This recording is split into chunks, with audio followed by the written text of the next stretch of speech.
गुरु प्यारी साध संगत जी, प्रेम से कहना धन निरंकार जी। आशा करती हूँ सतगुरु माता जी की कृपा से आप सभी अच्छे होंगे। साध संगत जी, आप सभी को नव वर्ष की हार्दिक शुभकामनाएं। सतगुरु माता जी से यही अरदास है कि आने वाला ये नया साल आप सभी के लिए बहुत सारी खुशियाँ लेकर आए। आप सभी के सपने इस नए साल में ज़रूर पूरे हों। आज मैं आप सभी के लिए एक नई साखी लेकर आई हूँ। तो चलिए आज की ये साखी सुनते हैं। साथ संगत जी, मिताली की शादी के बाद उसकी पहली रसोई की रस्म थी। मिताली रसोई में गई तो सब कुछ उसकी जेठानी माला ने पहले से ही तैयार कर रखा था। मिताली ने बस खाने में मीठा और सूखे मेवे मिलाए और उसकी पहली रसोई की रस्म पूरी हो गई। मिताली बहुत खुश थी कि उसको इतना अच्छा ससुराल मिला है।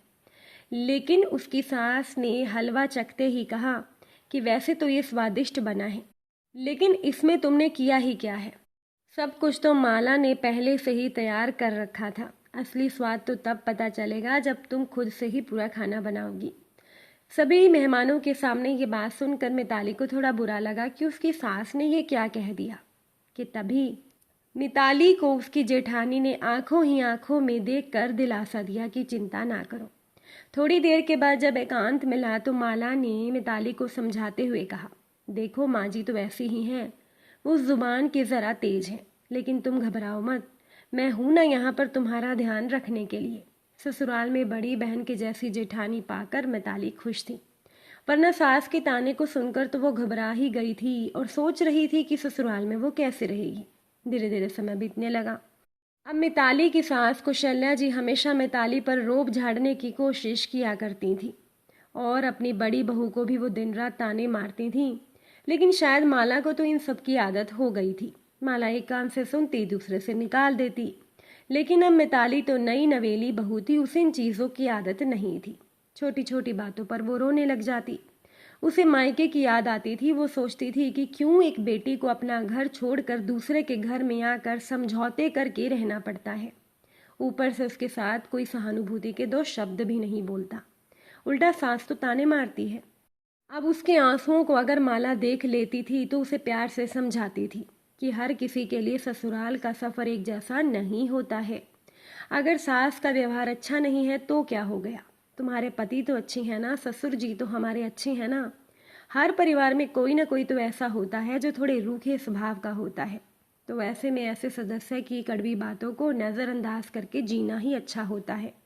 वरना अगर एक की बात को पकड़कर रोने लग जाएं और हम सकारात्मक चीज़ों को नज़रअंदाज करने लग जाएं तो जीना मुश्किल हो जाएगा। मिताली बार बार जेठानी की बात समझती, लेकिन सामने से कोई बार बार ताने मारे तो ये वो सहन नहीं कर पा रही थी। बचपन से ही उसके माँ बाप ने उसे प्यार से पाला था, इसीलिए उसे ऐसे माहौल में रहने की ज़रा भी आदत नहीं थी। उसका मन घबराता था, कभी कभी उसका मन होता था कि वो भागकर मायके चली जाए।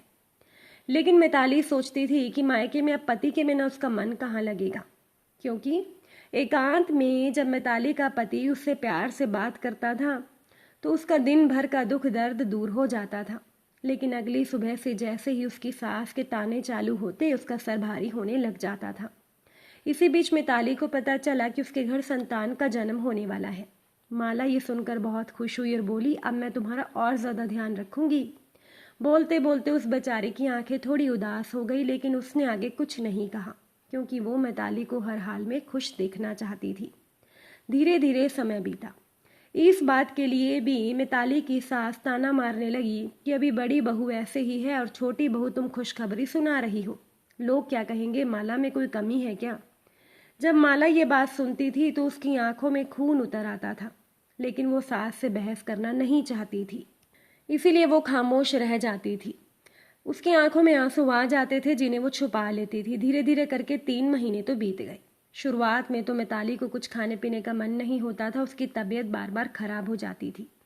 लेकिन अब उसको भूख ज़्यादा लगती थी और डॉक्टर ने उसे अच्छा खाना खाने को बोला था। तो मिताली के पति ने घर में खूब ढेर सारे सूखे मेवे और फल लाकर रख दिए थे और दूध भी ज़्यादा बढ़ा दिया था। ये सारा इंतज़ाम देखकर कौशल्या जी गुस्से में रहने लगी। वो खुद ही सूखे मेवे छुपाकर रख देती थी और फल भी दिन भर उठा उठा कर खाती रहती थी। मिताली ये सब देखती थी लेकिन कुछ बोलती नहीं थी। इधर माला से जितना हो पाता था वो जितना कोशिश करती थी कि मिताली अच्छे से खा पी पाए। अब एक दिन माला की तबीयत थोड़ा खराब थी और माला का पति उसे डॉक्टर के पास लेकर गया था। दोपहर का खाना भी बना नहीं था। तो इसके बाद माला ने अपनी सास को बोला था खाना मैं आकर बना दूंगी, लेकिन कौशल्या जी मिताली के पीछे पड़ गई। बोली देखो छोटी बहू, अभी तुम्हारी जेठानी को आने में समय लग जाएगा, वो है भी बीमार, तो ना जाने वो कुछ खाना बना पाएगी या नहीं। अभी समय है तो तुम धीरे धीरे खाना बनाना शुरू करो और आराम से खाना बन ही जाएगा। मिताली बोली माँ जी देखिए ना, आज मेरी तबीयत थोड़ी ख़राब है, मेरे हाथों और पैरों में सूजन आ गई है और वैसे भी मुझे माला दीदी ने मना किया है मैं खड़े होकर काम ना करूं। अगर आप मेरी थोड़ी मदद कर देती तो मैं जल्दी से खाना बना लेती। तो कौशल्या जी कहने लगी कि तुम एक बच्चे को जन्म देने वाली हो, तुम्हारे हाथ पांव सूजे हैं, टूटे नहीं हैं जो तुम खड़ी होकर काम नहीं कर सकती, और वैसे भी इस अवस्था में ये सब लगा रहता है। चुपचाप जाकर रसोई में काम करो और मुझसे मदद की उम्मीद मत रखना।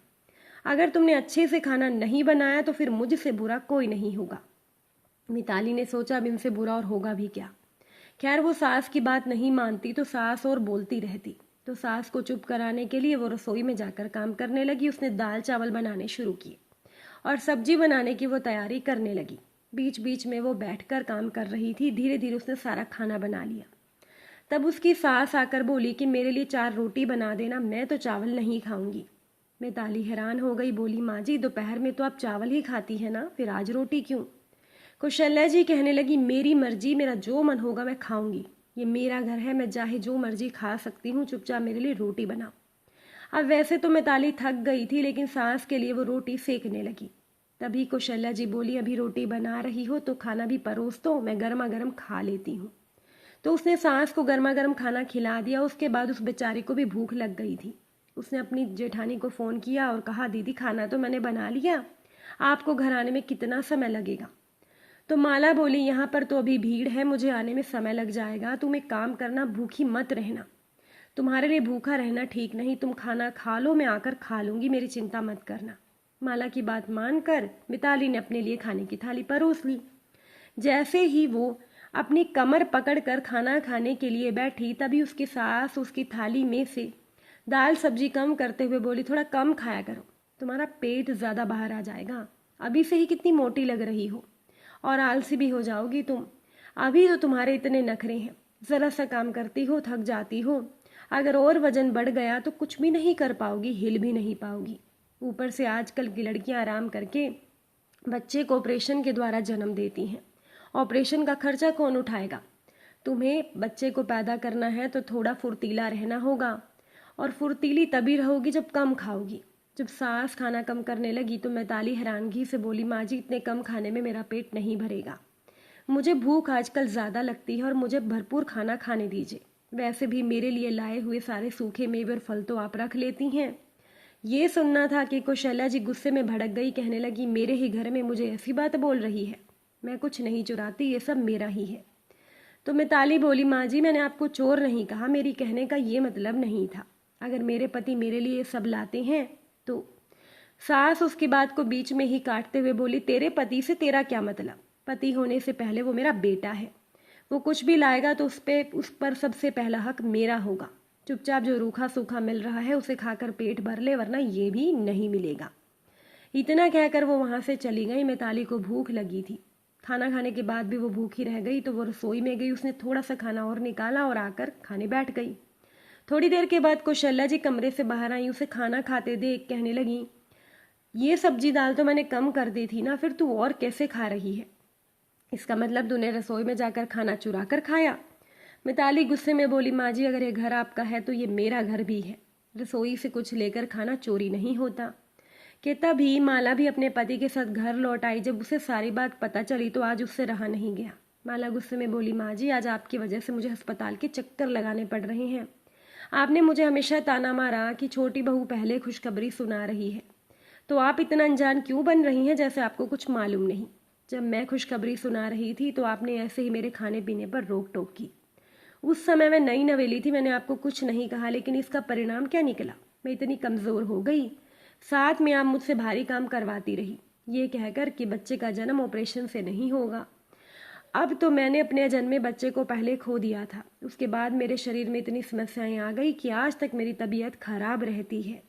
डॉक्टर ने भी कह दिया है कि अब तो मैं 3-4 साल से पहले ये खुशखबरी नहीं दे पाऊंगी। मेरा शरीर खराब करके आपको चैन नहीं मिला कि अब आप अपनी छोटी बहू के साथ ये सब कर रही हैं। मैं आपकी बातों को नज़रअंदाज इसीलिए कर देती हूँ क्योंकि मैं लड़ाई झगड़ा नहीं चाहती, लेकिन इसका मतलब ये नहीं कि आप गलत करती रहेंगी और हम आवाज़ नहीं उठाएंगे। मेरे साथ तो आपने जो किया सो किया, लेकिन मैं अपनी देवरानी के साथ ये सब नहीं होने दूंगी। ये अच्छे से खाएगी, पिएगी, आराम करेगी और एक स्वस्थ बच्चे को जन्म देगी। अगर आपने इसके साथ कुछ गलत करने की कोशिश की तो मैं पुलिस को बता दूंगी कि आप बहुओं के ऊपर कितना अत्याचार करती हैं। ये सुनकर कौशल्या जी डर गई। वो अपने बेटे की ओर देखते हुए बोली, देख रहा है तेरी पत्नी मुझसे जुबान लड़ा रही है। बेटा भी गुस्से में बोला, माँ ये सही कह रही है। मैंने तुम्हें कितनी बार समझाया था कि घर की बहुओं के साथ अच्छे से रहा करो, यही तुम्हारे बुढ़ापे का सहारा बनेगी, लेकिन तुम तो अपने घमंड में कुछ सोचती नहीं हो। इतना कहकर बेटा गुस्से में अपने कमरे में चला गया। कौशल्या जी गुस्से से बहुओं को देखती रहीं, लेकिन दोनों ने आज विरोध किया था। मिताली बोली कि मैं भी आज से अपने मन की शांति के लिए आपकी बातों पर ज़्यादा ध्यान नहीं दूंगी, लेकिन ये बात भी ज़रूर है कि आज के बाद मैं आपकी गलत बातों को सहन नहीं करूंगी, क्योंकि अब मैं बच्चे को जन्म देने वाली हूँ। अगर मैंने ही अपने बच्चे के बारे में नहीं सोचा तो और कौन सोचेगा। वैसे भी कहते हैं ना, एक माँ सब सहन कर सकती है, लेकिन वो अपने बच्चे पर आँच आते हुए नहीं देख सकती, और अपने बच्चे के लिए अब मुझे हिम्मत दिखानी होगी। दोनों बहुएं एक साथ खड़ी हो गई थीं तो कौशल्या जी की बोलती भी बंद हो गई। हालांकि मन ही मन वो बहुत कुढ़ती थीं, लेकिन अब वो बहुओं को कुछ बोल नहीं पाती थीं। साथ संगत जी, अन्याय के खिलाफ आवाज़ ज़रूर उठानी चाहिए, वरना चुप रहने से गलत करने वालों के हौसले बढ़ते चले जाते हैं। अगर आज की ये साखी आपको अच्छी लगी हो, वीडियो को लाइक शेयर ज़रूर करिएगा। आप सभी से फिर मुलाकात होगी नई साखी के साथ। एक बार फिर से आप सभी को नव वर्ष की हार्दिक शुभकामनाएं। साथ संगत जी, प्यार से कहना, धन निरंकार जी।